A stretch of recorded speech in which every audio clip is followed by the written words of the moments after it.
Hello, আসসালামু আলাইকুম রহমতুল্লাহ বারাকাতু। আমি গত পরশুদিন মঙ্গলবারে আমি বাপার বাড়ি আসছি। আইসা শুনছিলাম ভাইয়ের মেয়ের শ্বশুরবাড়ি থেকে মেহমান আসবে। শুক্রবার দিনই টাইম দিতে চাইছিলাম, কিন্তু বৃহস্পতিবারে টাইম দিচ্ছে। আমার বোনরা খুব কষ্ট করে সকালবেলা আসছে।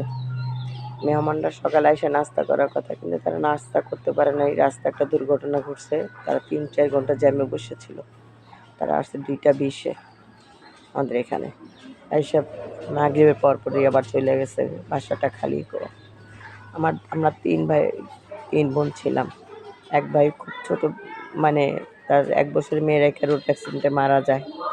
আর ২ ভাইয়ের মধ্যে এক ভাই সৌদি থাকে, আরেক ভাই এখানে কম্পিউটারের দোকান আছে দাউদকান্দি। আমার মার বাড়ি দাউদকান্দি, কুমিল্লার শুরু, ঢাকা শেষ। আজকে ছোট বোন দুটা ঢাকা চলে গেল, কান্নায় জর্জরিত। বাবা মারা গেছে, অনেক দিন হয়েছে, প্রায় ১০ বছরের মতো হয়ে গেছে। কিন্তু আমরা আমাদের সন্তানরাও বিয়ে করে ফেলেছি, তারপরে মনে হয় বা মার কাছে আমরা বড় হইনি, এখনও সেই ছোট্ট আছি। যখন আজকে আমার বোনরা চলে যায়, অনেক কান্নাকাটি করছে। আমার মা যখন শুয়ে থাকে মনে হয় যে পৃথিবীটা অন্ধকার। এই যে আমিও হয়তো কালকে সকালে চলে যাব, তোমরা আমার মার কাছে কেউ থাকবেন। আমার ভাইয়ের বউটা যথেষ্ট করে আমার মার জন্য।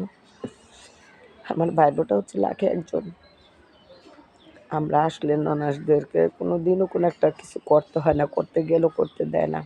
আমি অসুস্থ, এখানে এসেও আমি অসুস্থ হয়ে গেছি, হঠাৎ করে পানি চেঞ্জ করে গোসল করাতে, পানি খাওয়াতে।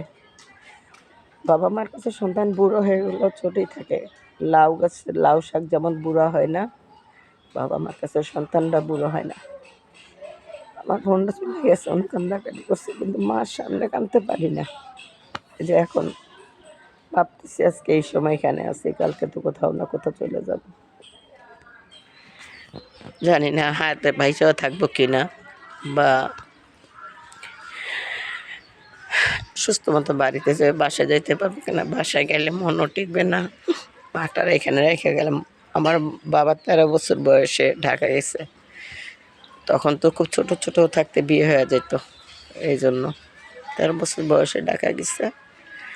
64 বয়স আব্বা পৃথিবী ছাড়ার পর আমার মা দেশে চলে আসছে। আমার মা অনেক সুন্দর, আমার বাবা হীরার মতো কালো হলো। সবাই বাবার নাম ছিল আয়ুব আলী প্রধান, কিন্তু সবাই কালা করে ডাকতো।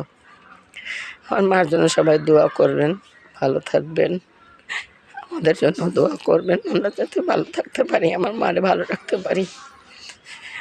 মা ছাড়া কিছুই নাই পৃথিবীতে। সারা শ্রেষ্ঠ হচ্ছে আল্লাহ, তারপর নবী, তারপর হচ্ছে মা। দোয়া করবেন আমাদের জন্য।